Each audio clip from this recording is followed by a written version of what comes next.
Hello. Hello. My name is Matthew Schneider, and I'm from Wisconsin.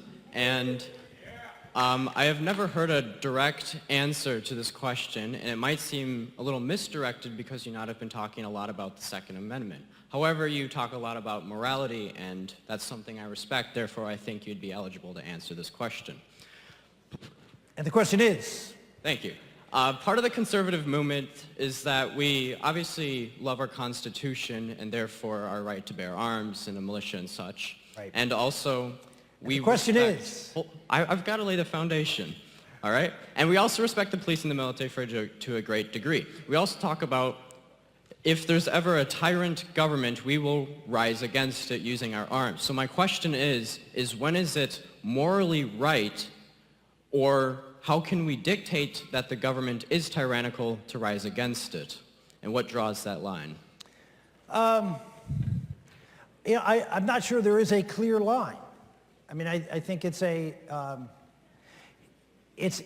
go back to the part I was talking about earlier, the importance of the First Amendment, the importance of being able to come into the public square, to get into the media, the importance, and the Supreme Court really recognizes this in several of their decisions on campaign finance and the like, the ability for people, everybody, to have the ability to impact an election, that you have a right to be heard.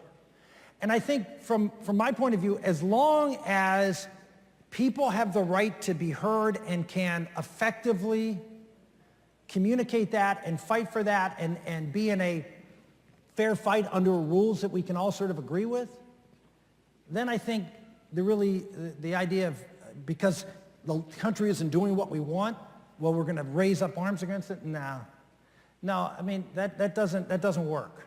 It only works when there's tyranny in the sense that those who have different opinions are not allowed into the fight. And then you have to take a different fight. But one of the reasons that I really caution the left, and I go on college campuses a lot. I love to go on college campuses. And I go there, and most of the time I come to college campuses, I talk about the First Amendment.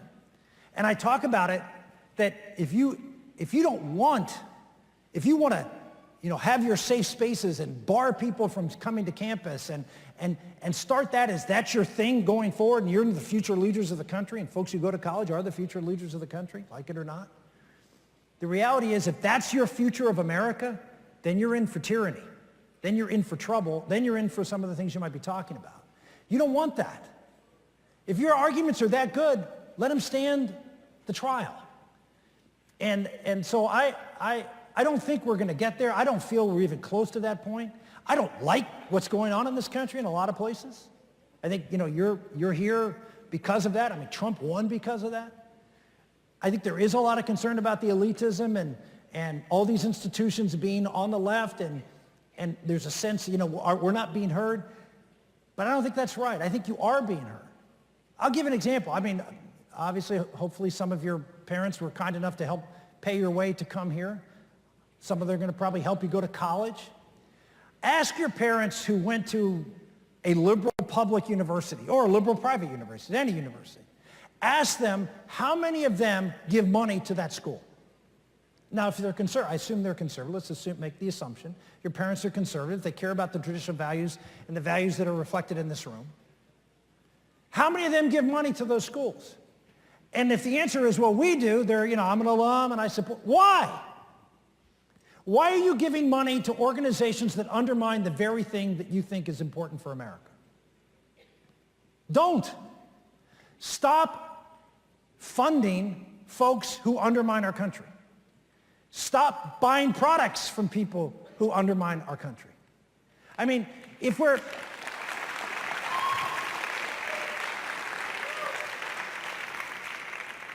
Folks, the other side does that. They do it all the time. They impact advertisers, they impact companies all the time by their economic, these are socialists, but they use economic boycotts to affect change. We're capitalists who believe in the power of having the power of your own money and doing what you want with it, and we don't do it because we're looking for the cheapest deal. Great, but you also have to look out for the long-term future of your country. And so I just think keep those in mind. Be a real capitalist. with your money. Not just to invest it and create wealth, but to use that wealth in a way that promotes what you believe in. And too many capitalists invest in things and promote things that they don't agree with, that harm our capitalist system, that harm our culture, and yet they continue to do it. Why? Because they get some economic return personally. Folks, it can't, back to the fundamental thing I just talked, it can't be about you. It can't. It's got to be about something bigger. So that's my challenge to you. Self-sacrificial love at the heart, and then an understanding that you all have choices to make that are going to have an impact beyond yourself. And make choices that are consistent with that sacrificial love and the love of the values of the greatest country in the history of the world. Thank you all very much, and God bless.